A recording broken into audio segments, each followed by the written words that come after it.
നമസ്കാരം. ഭാരത് ലൈവിലേക്ക് സ്വാഗതം.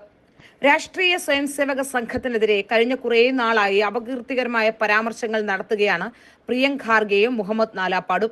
രാഷ്ട്രീയ സ്വയംസേവക സംഘത്തിനെതിരെ അപകീർത്തികരമായ പരാമർശങ്ങൾ നടത്തിയെന്ന് ആരോപിച്ച് സമർപ്പിച്ച സ്വകാര്യ ക്രിമിനൽ പരാതിയിലാണ് കർണാടക മന്ത്രി പ്രിയങ്ക് ഖാർഗെയും കോൺഗ്രസ് നേതാവ് മുഹമ്മദ് നാലാപ്പാടും ഓഗസ്റ്റ് 1 നേരിട്ട് ഹാജരാകണമെന്ന ബംഗളൂരു കോടതി ഉത്തരവ് പുറപ്പെടുവിച്ചത്. നേരത്തെ അയച്ച സമൻസ് പോലീസിന് കൈമാറാൻ കഴിഞ്ഞിട്ടില്ലെന്ന് റിപ്പോർട്ട് ചെയ്തതിനെ തുടർന്ന് 42ാമത് അഡീഷണൽ ചീഫ് മെട്രോപൊളിറ്റൻ മാജിസ്ട്രേറ്റ് കോടതി നേരിട്ട് ഓഗസ്റ്റ് 1 ഹാജരാകാൻ ആവശ്യപ്പെട്ടാണ് പുതിയ സമൻസ് അയച്ചത്. ഈ കേസിൽ അടുത്ത വാദം കേൾക്കുന്ന തീയതിയിൽ 2 പ്രതികളും മാജിസ്ട്രേറ്റിന് മുന്നിൽ നേരിട്ട് ഹാജരാകണമെന്ന് കോടതി നിർദ്ദേശിച്ചു. സ്വകാര്യ പരാതിയിൽ കോടതി മുന്നോട്ടു പോകുമ്പോൾ അവരുടെ വ്യക്തിപരമായ സാന്നിധ്യം നിർബന്ധമാണെന്നും കോടതി ഉത്തരവിട്ടു. മുമ്പത്തെ സമൻസ് വിജയകരമായി നടപ്പാക്കിയിട്ടില്ലെന്ന് ചൂണ്ടിക്കാട്ടിയാണ് 42ാമത് ACMA കോടതിയിലെ ജഡ്ജി സന്ദീപ് പാട്ടീൽ പുതിയ സമൻസ് അയച്ചത്. നോട്ടീസ് നൽകാനുള്ള കൂടുതൽ ശ്രമങ്ങളെ ആശ്രയിക്കുന്നതിന് പകരം 2 പ്രതികളുടെയും വ്യക്തിപരമായ സാന്നിധ്യം ഓഗസ്റ്റ് 1 കോടതി നിശ്ചയിച്ചിട്ടുമുണ്ട്. കോടതി രേഖകൾ പ്രകാരം പ്രിയങ്ക് ഖാർഗെ 1ാം പ്രതിയായും മുഹമ്മദ് നാലാപ്പാട് 3ാം പ്രതിയായും പരാതിയിൽ ഉണ്ട്. 2025 October 14 Priyank Kharge social media പ്ലാറ്റ്ഫോമായ എക്സിൽ RSSനെതിരായ പരാമർശങ്ങൾ അടങ്ങിയ പോസ്റ്റ് പ്രസിദ്ധീകരിച്ചിരുന്നു. പോസ്റ്റിന്റെ ഉള്ളടക്കം അപകീർത്തികരമാണെന്നും സംഘടനയുടെയും അംഗങ്ങളുടെയും പ്രശസ്തി താഴ്ത്തിക്കിട്ടുന്നതാണെന്നും പരാതിക്കാരൻ വാദിച്ചു. ഒരു യൂട്യൂബ് ചാനലിലെ അഭിമുഖത്തിനിടെ മുഹമ്മദ് ആലാപ്പാട് RSSനെതിരെ ആക്ഷേപകരമായ പ്രസ്താവനകൾ നടത്തിയതായും ആരോപിക്കപ്പെട്ടിട്ടുണ്ട്.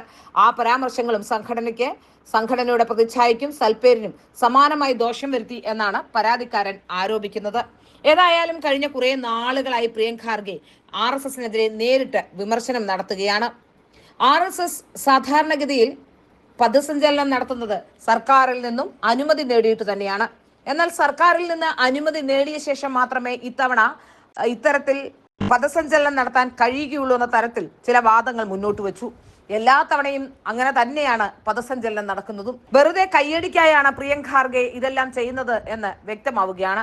RSSനെതിരെയുള്ള ശക്തമായ സാന്നിധ്യമായി താൻ നിലനിൽക്കുന്നു എന്ന് കാണിക്കാൻ ആദ്യം പ്രിയങ്ക് ഖാർഗെ ചെയ്തത് RSSന് രജിസ്ട്രേഷൻ വേണം എന്ന തരത്തിലുള്ള പരാമർശമായിരുന്നു. എന്നാൽ ഈ പരാമർശവും യാതൊരു തരത്തിലും യുക്തിസഹമോ അല്ലെങ്കിൽ നിയമപരമോ അല്ല എന്ന് നമുക്ക് കൃത്യമായും വ്യക്തമായും മനസ്സിലാകുകയും ചെയ്യും.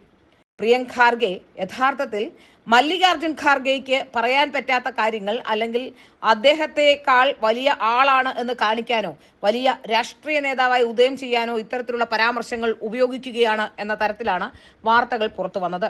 ഏതായാലും ഇപ്പോൾ കോടതി 2 പേരെയും നേരിട്ട് ഹാജരാകണം എന്ന് പറഞ്ഞിരിക്കുന്നു. നേരത്തെയും രാഹുൽ ഗാന്ധി ഇത്തരം ചില പരാമർശങ്ങൾ നടത്തിയ ശേഷം ക്ഷമ പറഞ്ഞ് കോടതിയിൽ നിന്ന് പോയതാണ്. അതിന് പിന്നാലെയാണ് കോൺഗ്രസ് നേതാവും പ്രിയങ്ക് ഖാർഗെയും കുടുങ്ങുന്നത് എന്നുള്ളതാണ് നമുക്ക് മനസ്സിലാക്കാൻ സാധിക്കുന്നത്. ഏതായാലും മുഹമ്മദ് നാലാപ്പാടും പ്രിയങ്ക് ഖാർഗെയും തീർച്ചയായും കോടതിയിൽ ഹാജരായേ മതിയാവൂ.